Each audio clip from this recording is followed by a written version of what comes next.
Sige po, mga kapatid. Mag-inhale po muna tayo ng 3 beses para po maibsan yung ating pagod. Yan po ay kalakasan ng ating katawan sapagkat eka nga po, lahat ng katawan natin ay gumagalaw dito. Nagkakaroon tayo ng exercise, di po ba? Lahat tayo. At magandang umaga po sa inyong lahat, sa katanghaliang ito.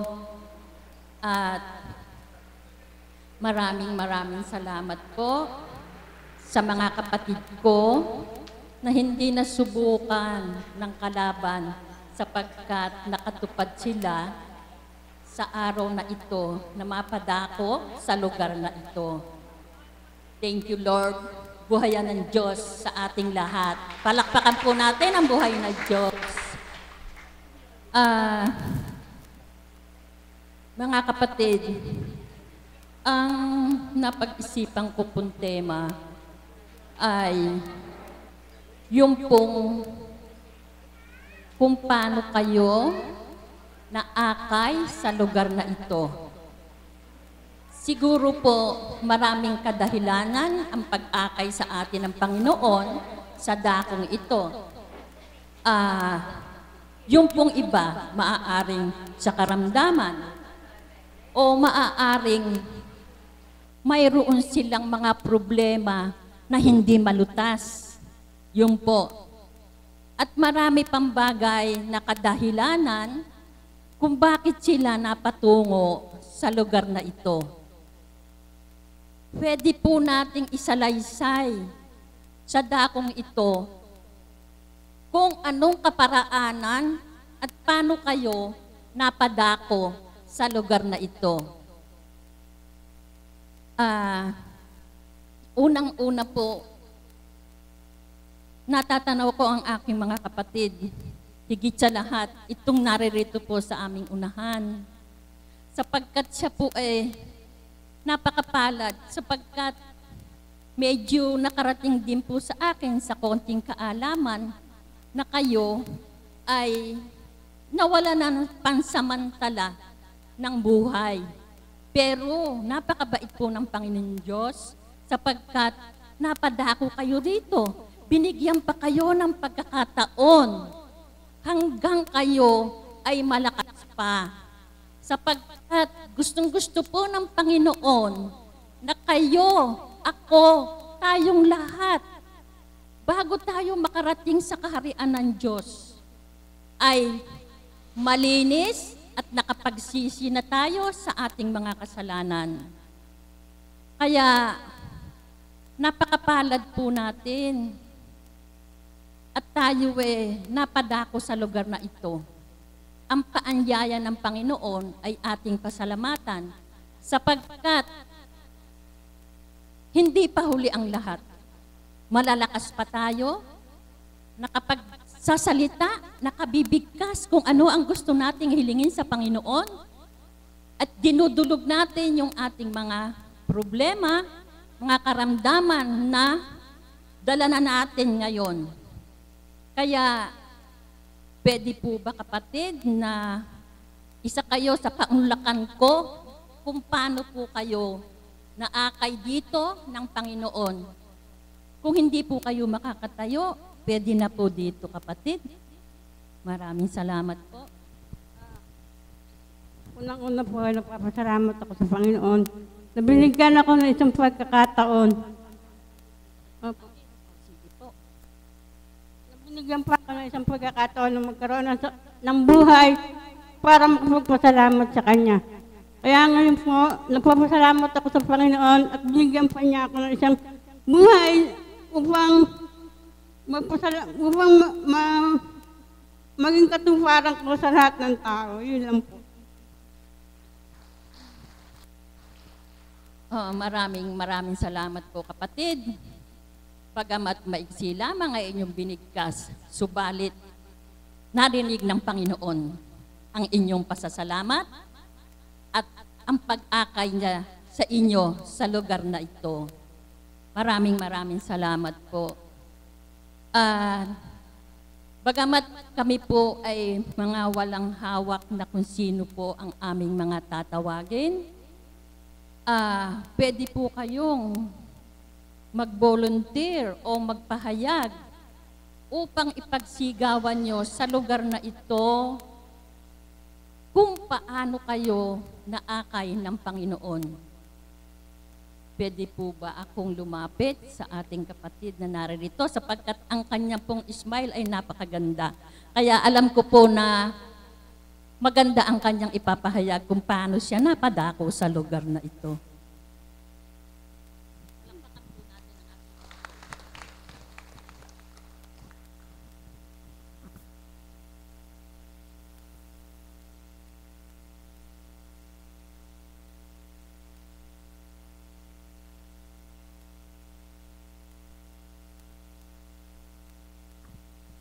Isang mapagpalang umaga po sa ating lahat sa katanghaliang ito.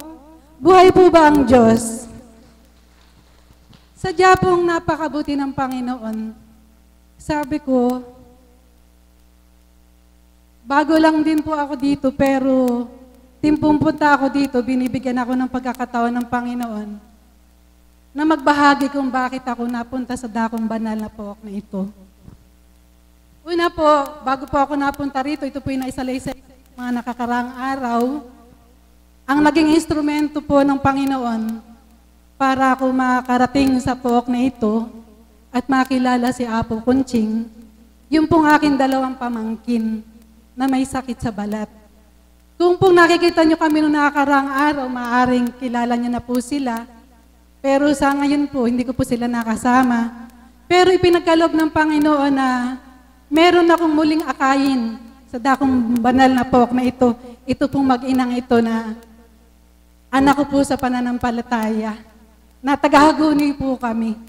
At nananalig po kami na sa pagpunta ng batang ito ay pagpapalain ng Panginoon sa pamamagitan ng Apo Kunching sa paglukob ng banal na espiritu ay pagkakalooban na po siya ng kagalingan sa sakit ng epilepsy. Ngayon pa lamang po, inaangking ko na po yung kagalingan ngayon. At madako po tayo doon sa kung paano ko naakay dito, doon nga po sa dalawa kong pamangkin. Nung una,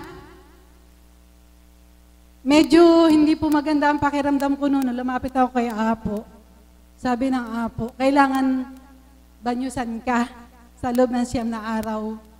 Medyo nandun pa po yung kahinaan ng loob. Maaaring sumagi yung pag-aalinlangan kasi nga po tagahagunay kami. Kung babanyusan po ako ng araw-araw, paano ko magagawa ay yun? Pero napakalayo po namin. Ang sagot po ni Apo Kunching, taga saan ka ba? Sabi ko, taga Hagunoy. Oh, Hagunoy lang pala eh, pag gugustuhin mo, kayang-kaya mong marating. Naging challenge po sa akin yon. Kasi nga po gusto kong gumaling. At naniniwala ako na sabi nga ng Apo Kunching, ay manalig ka lang, gagaling ka. At siguro, marahil naman po siguro, nung mga nakaraang araw na pagtayo ko dito, nagbigay na po ako ng patotoo na pinagaling na ako ng Panginoon dahil nung unang punta ko dito, totally po talagang napakahina po ng aking resistensya na kung saan hindi na po ako nakakalabas ng bahay, nasa loob lamang ako ng bahay, magsimba man ako, may kasama ako. Magpunta ako sa bayan, may kasama ako. Gawa nga po nung bagsak ang aking immune system, dala ng lupus. Pero salamat sa Panginoon sa 9 na araw na pagbabanyos ni Apo, ng kapatid ni Apo Kunching sa pamamagitan ng mahal ng Birheng Maria, yung pong pamamagang iyon ay unti-unti pong nawala. At ito na po mismo yung aking katawan. Hindi po kapares noon na talagang yung mga pantalon ko, yung mga palda ko, hindi ko na po naisusuot. Talagang napakabuti po ng Panginoon. Kung tayo'y laging tumatawag sa Kanya, punong-puno man tayo ng problema, punong-puno man tayo ng sakit na nagpapahirap sa atin, huwag lamang po tayong mawawala ng pag-asa. Nandyan palagi ang Diyos na buhay na sa atin gumagabay. Napakapalad nga po ng Kandaba eh. Bakit po? Dito siya kumuha, dito siya humugot ng kinalugdan niyang isang babaeng katangi-tangi. At napakapala din ni Apo Kunching sapagkat si Apo Kunching ay ipinagkaloob ng ganap ng kanyang pamilya sa Panginoon. Tayo rin po pwedeng magamit ng Panginoon na kung tayo lamang po itatahak sa landas ng katuwiran, landas ng katotohanan, at nagtitiwala sa Panginoon, marami pa rin po tayong kaluluwang maaakay sa dakong banal na ito.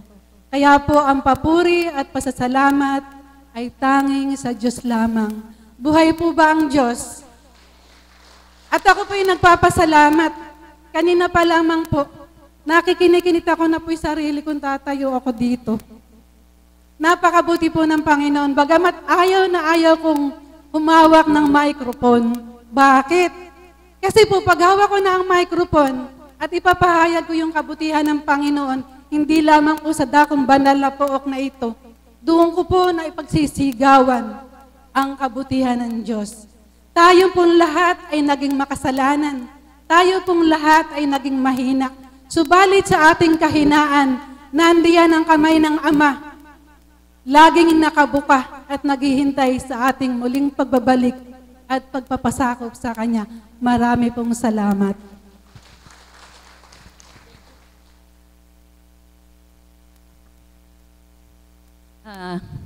Maraming salamat po kapatid sa inyong ipinahayag.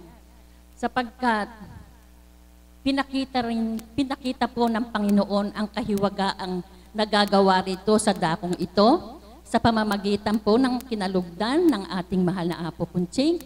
Nakaisa niya talaga ang espiritu na lumulukob sa Kanya at sa ating lahat. Binibigay rin po niya ang kagalingan ng bawat isa. Mapalad po kayo sapagkat marami kayong naakay dito. Iyan po ay isang pagpapala sa inyo ng Panginoon sapagkat nakita nyo sa lugar na ito ang kahiwagaan. Kaya nga po, kung eka nga'y magkukwento lamang tayo, hindi po tayo paniniwalaan eh.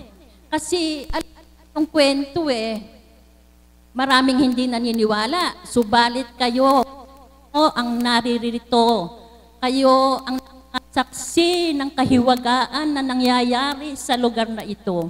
Kaya purihin po natin ang buhay na Diyos na laging nakasubaybay sa atin at sa dakong ito.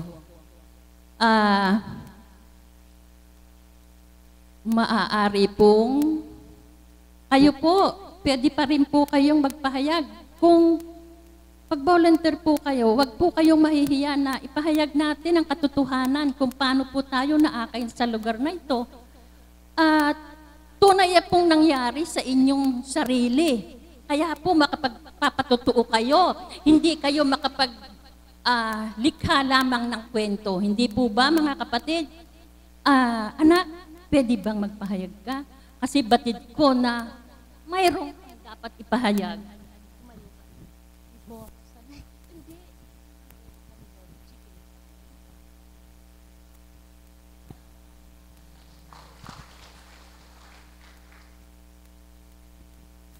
Pasensya na po kayo, di po kasi ako sanay sa harapan niyo po. Pero siguro dito, kaya siguro po ako tumayo. Kasi marami po akong gustong i-share kung bakit ako nandito. Unang salain niyo po, magandang umaga po sa tanghali pong ito. Pasensya na po kayo, medyo ano po yung boses ko po. Ako po ay taga Mapaniki po. Galing po ako na-hospital po ako dahil ako po ay na-dengue. Stage 2 po ang aking karamdaman po. Nung ako po ay nasa hospital, sabi ko sa mga kasama ko po, ayoko na dito, labas niyo ako. Kasi po, 7 days na po ako. Parang pakiramdam po, di ako gagaling dito. Sabi ko sa kanila, iuwi na lang po ako. Tapos po, magpunta na lang po tayo ng Dambana. Kasi doon, parang may bumubulong sa akin, anak, baka doon may lunas ka. Sabi po, nung bumubulong sa akin, sabi ko, hindi po ako nagdalawang isip. Nung gabi na po ngayon, sinabi ko sa sarili ko, Ama, pupunta po ako sa dambana. Di man po ako gumaling, babalik at babalik po ako sa inyo. Isya na po kayo, nanginginig po ako. At gusto po magpasalamat sa mga taong nakasama ko dito, sa mga nag-binus po sa akin, kay Apo Maria. Maraming salamat po sa mga salitang ibinigay niyo po sa akin. Hindi ko makakalimutan yun. Lalo-lalo na po kay Apo Kunching. Nakahapon po, sabi niya sa akin, manalig ka lang anak at ikaw ay gagaling. Sabi ko sa kanya, Apo, inibigay ko ang buong buhay ko sa inyo at sa ating Panginoon. Gusto ko magpasalamat po sa inyo. Hanggang dito na lang po. Talaga po hindi po ako sanay. Pagpasensya na po. Patnubayan ka ng anak. Patnubayan. Thank you, anak. Thank you. Bagamat ang ating kapatid ay medyo iba yung nadadama niya siguro eh. Kasi iba yung feeling niya eh.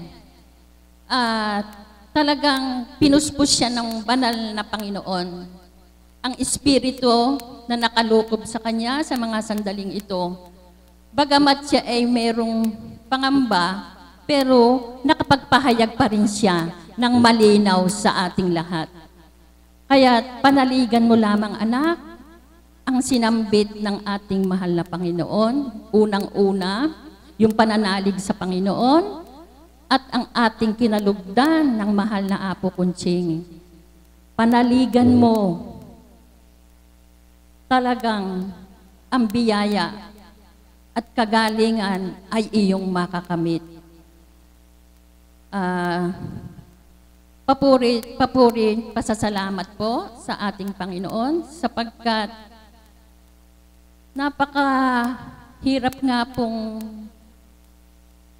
sabihin lahat ng katotohanan na nangyayari sa lugar na ito. Kaya po mapapalad ang naakay sa lugar na ito. Kami nga pong mga alagad na naririto ngayon, kung tutuusin po natin, ilang taon na po kami na napapadako sa lugar na ito. Maglalabing 5 taon na po ba, mga kapatid? Subalit, tingnan po ninyo, hindi naman po kami lamang alagad. Iba po ang nagiging aura ng muka ng mga alagad. Meron po bang pumangit? Puro po ang gaganda. Thank you, Lord. Thank you, Lord. May edad man po kami, hindi naman po halata eh. Hindi po ba? Mapakasaya po kasi sa lugar na ito. Opo, mapakasaya po. Kasi dito po kasi pag po nandito tayo, nakakalimutan po natin yung mga dalahin sa buhay eh. Iba po ang nadadama. Totoo po, totoo. Ako isa na lang po ako sa nagpapatunay sa lugar na ito. Sapagkat ako nga po marami rin pinagdaanan. Hindi ko na lang po sa inyo ma-share at medyo po oras. Kailangan po ang mga kapatid natin ang makapag-share ng madami pa para po talaga pong panaligan natin na ang lugar na ito ay nandito pong lahat ang ikaliligaya natin at ikabubuti ng ating buhay. Meron po akong lalapitan na isa, ito pong aking kapatid, sapagkat kapatid,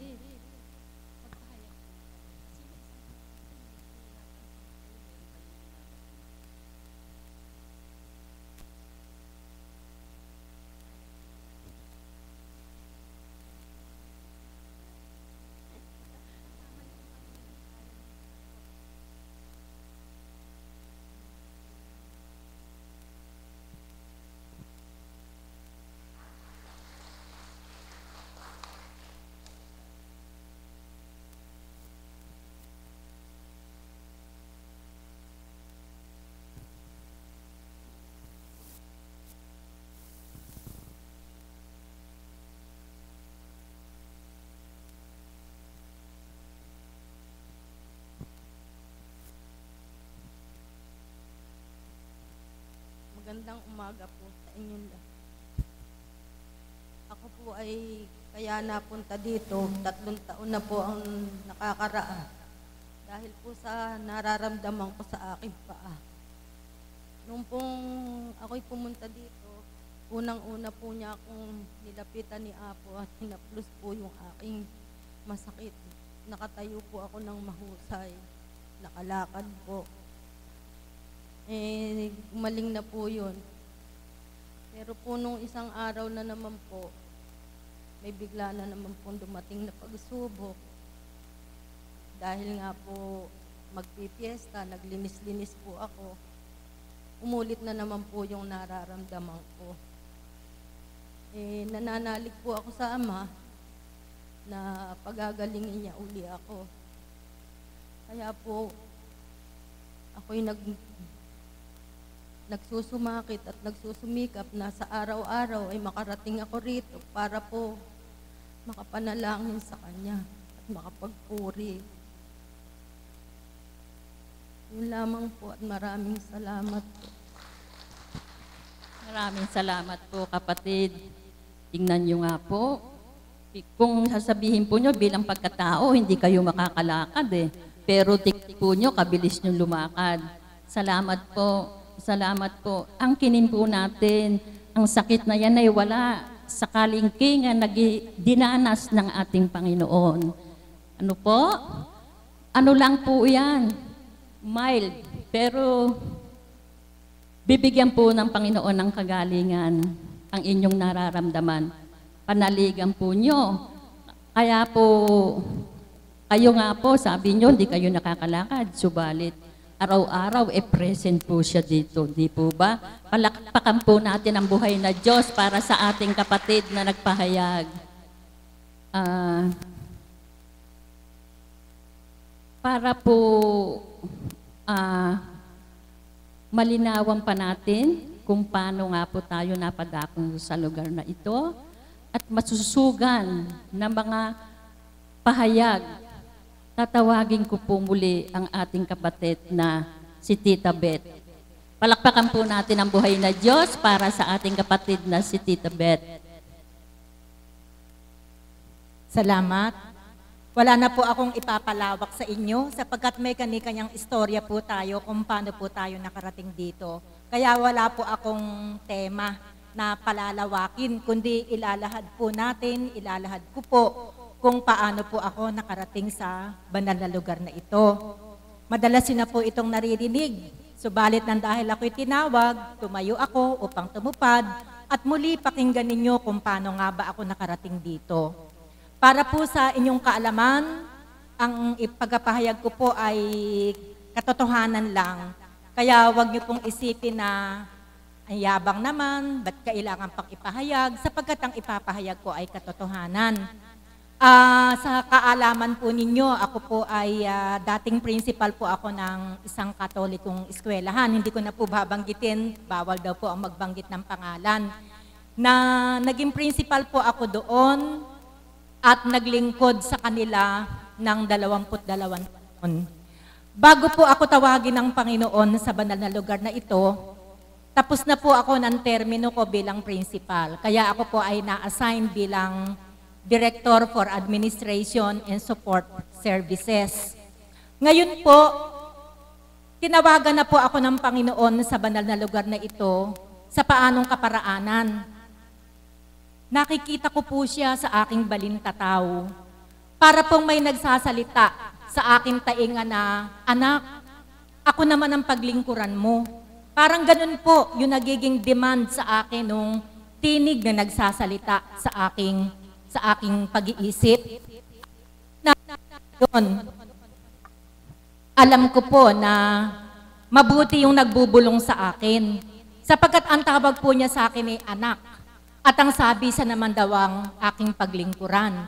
Kaya po, nang ito po'y mapagtanto ko, June po noon June po nang kinausap po ako ng presidente ng eskwelahan at pinagagayak po yung aking mga papeles sapagkat magti-training daw po kami, 2 po kami, yung principal ng high school saka ako, magti-training daw po kami sa Maryland, USA.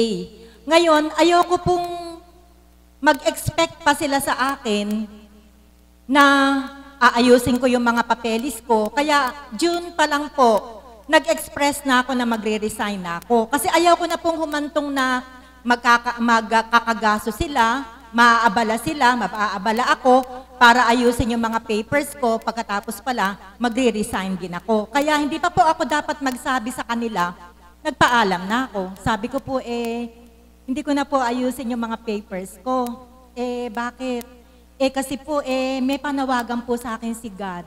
Ang sabi po ni God, siya naman daw ang paglingkuran ko. Como iyon po ay isang katolikong eskwelahan, naintindihan nila ako. So, hindi nagkaroon ng kontra. Ang sabi lang po niya sa akin, naku, ikaw talaga. Kaya tinapos ko lang po yung school year na yon at naglingkod na po ako dito sa Dambana. Ngayon, baka po itanong nyo, ba't ako nakarating dito? Paano ko nabalitaan yung lugar na ito? Kasi nga po, ako noon, laging sumasakit ang ulo. May migraine ako, may vertigo, laging mataas ang kolesterol ko. Pagka end of the year at nag-medical check-up kami, ine-expect ko na po na mataas ang kolesterol ko. Kasi iniisip ko Kaya pag lumabas nga po yung resulta ng test, wala na pong number ang kolesterol ko. Kayo po, 250, 248. Ako po nakalagay VH. Ibig sabihin wala nang numero. Very high po yung kolesterol ko. Kaya nabalitaan ko po yung lugar na to. Kaya nagpunta po ako dito para ihanap ng lunas yung mga nararamdaman ko. At unang-unang araw ko po na nagpunta ako dito, nakilala po ako agad ng mahal na apo. Sapagkat yung kanyang mga anak ko, doon pinag-aaral, nung principal pa ako, nakikita niya ako. Kaya paglapit po niya sa akin, sabi po niya, bakit ka nirito? Sabi niya sa akin ganon. Nagtitiwala ka ba sa akin? Ang sagot ko po sa kanya kung wala po akong pagtitiwala, hindi po ako makakarating dito. Kumbaga, yung pagpunta ko dito parang dalaw lang. Na pag ako'y napagaling, hindi na ako babalik. Basta kung mapapagaling ako sa unang pagtingin sa akin, salamat. Pero wala na po akong balak bumalik. Basta ang nais ko lang po talaga, malaman ko yung lugar na ito at tingnan ko kung may magagawa sa mga karamdaman ko. Yun po yung plano ko. Pero hindi yun ang plano ng Panginoon para sa akin. Bakit po? Yung apo ko pong nasa Taiwan ay nagkasakit. Nagkasakit po siya ng, hindi po naman siya psoriasis. Akala ko nga po psoriasis Basta po, malalang sakit sa balat na yung buong katawan niya, balot na balot ng sugat. Mula ulo hanggang talampakan niya, yung mga singit ng daliri sa kamay at sa paa, puro sugat. Hindi po sa akin nagsasabi ng problema yung anak ko kasi ayaw niyang ako'y mag-alala. Ayaw niyang mag-alala yung mami, napakabait ng anak ko. Ayaw akong bigyan ng problema. Pero ang hindi ko alam, nakaka-15 doktor na raw sila sa Taiwan. At napakarami ng gamot na naipapahid sa balat ng apo ko, pero hindi gumagaling. Kaya po, nagpunta ako dito para isang guni ko sa mahal na apo. Nagbalik ako para isang guni. Pero hindi pa po ako nagsasalita sa mahal na apo. Tumitig lang po siya sa akin. Ang sabi niya, may problema ka. Sabi po niya sa akin ganun. Ayun po, nag-open ako sa kanya na ganun nga yung problema ko. Sabi po niya sa akin, pauwiin mo siya dito. At sa loob ng 9 na araw, pagagalingin ko siya. Hindi po bilang kunching, kundi bilang apo kunching yung nagsabi sa akin. Kasi po, kung hindi po ang apo kunching yon, ano nga po yung karapatan o ano nga po yung kakayahan niya bilang tao na sabihin sa akin na pauwiin mo at sa loob ng 9 na araw, gagaling siya. Kaya tinawagan ko po yung anak ko, sinabi ko, binigyan ko ng background yung lugar na ito. At ganito ka ako ang sabi sa akin ni Apo Kunching na nanggagamot na umuwi daw ka kayo dito sa Pilipinas upang pagalingin yung anak mo. Di ayun po, umuwi po yung anak ko. Unang araw, nagpunta sila dito. Hindi pa po ganito dambana. Ano pa lang po, maliit na altar.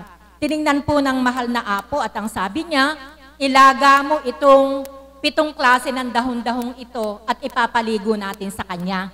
Kaya po nung papauwi na kami sa Baliwag, nakatingin po ako sa dinadaanan ko kung ano-ano po yung mga dahong nakalista ang makukuha ko. Kaya bago po ako makarating sa Baliwag, ang hindi ko lang po nakuha Madre Cacao. Pero halos lahat ng dahon na sinabi ng mahal na apo, nakakuha na po ako, kaya kinabukasan, dinala ko na yung apo ko para banyusan. Wala pa pong banyusan. Noon po, maglaga ka, magdala ka ng mainit na tubig dito, lagay mo sa thermos na malaki na siyang ipapaligo sa inyo. Ngayon po, mapalad kayo, may tubig ng mainit, hindi niyo na kailangan magdala ng thermos ng tubig na mainit. Alam niyo po, sa unang buhos ng tubig sa balat ng apo ko, hiyaw ng hiyaw. Hindi ko po maintindihan yung sinasabi niya kasi hindi sa marunong ng Tagalog. Sa wikang Taiwan po yung sinasabi niya. Purihin ang Ama, hindi po kami binigo. Ikatlong araw pa lamang po, nakita ko na kung paano matuyo ang sugat ng apo ko. Palakpakan po natin ang buhay na Diyos. At yun na po yung naging simula. Kasi nung mag-siyam na araw yung apo ko, nakapakinig na ako ng mensahe. At yung mga mensahe ng banal na Espiritu, naka-inspire sa akin. At nagdulot sa akin ng damdamin na hanap-hanapin ko. Hanggang hinanap-hanap ko na nga po yung banal na aral ng ating Panginoon na araw-araw, wala na akong minimithi, kundi makarating dito. Hindi pa po oras ng uwian, tumatakas na ako sa eskwelahan para makarating po ako sa banal na lugar na ito. At doon na nga po ako nagdesisyon na umalis na sa trabaho. Kasi mahirap po eh. Sabi nga po, you cannot serve two masters at a time.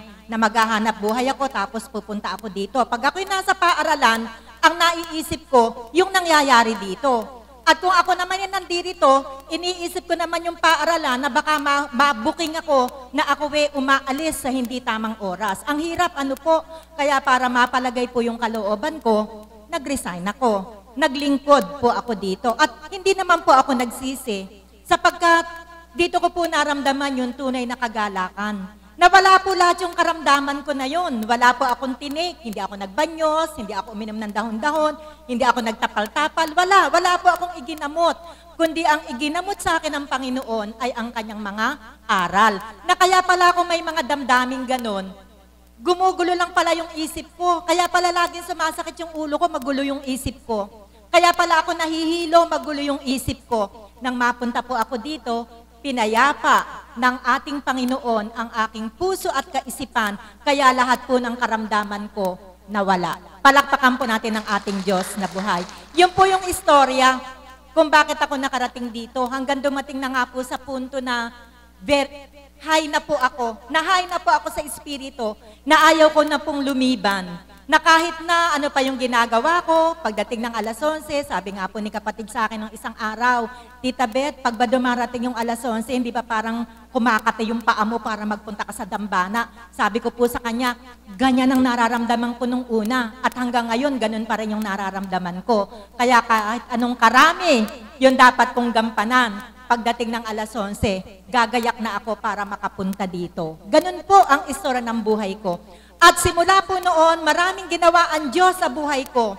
Marami siyang binago. Unang-una na po yung ugali kong pangit. Napakarami ko pong pangit na ugali. Mahirap po akong pakisamahan. Kasi may pagka-perfectionist din po ako talaga. Yung tama, gusto ko makita yung tama. Pagka mali, nakikita ko yung mali. At masasaktan sa akin kapag naitama ko yung mga maling nakikita ko. Isa po yan sa mga ugali ko na inaamin ko sa inyo. Pero nang mapunta po ako dito, natuto kong umunawa. Natuto akong magmahal. Kaya yan po yung isang napakalaking benepisyo na tanggap ko nang mapunta po ako sa banal na lugar na ito. Sabi nga po ng banal na Espiritu, binendisyonan ako, nagsisisi ka ba kung bakit ka nakarating dito? Sagot ko po ay hindi. Tapos tanong po niya, nalugi ka ba? Sabi ko po, hindi. Hindi po ako nalugi. Tumubo po ako ng sobra-sobra. Kaya ako po, nagpupurit, nagpapasalamat. Ayaw ko na pong mawalay sa kanya. Ayaw ko pong aksayahin yung 9 na taon ko. Nakaka-9 na taon na po ako na sa isang pagsubok na darating sa buhay ko, magbaback out ako. Hindi po. Ipaglalaban ko po yung 9 na taon. Kaya anuman po yung maramdaman ko, anuman yung marinig ko, anuman yung makita ko, hindi ko na po pinapansin. Sapagkat nanghihinayang po ako sa 9 years na investment ko nang makilala ko ang Panginoon. Magandang umaga po at maraming salamat.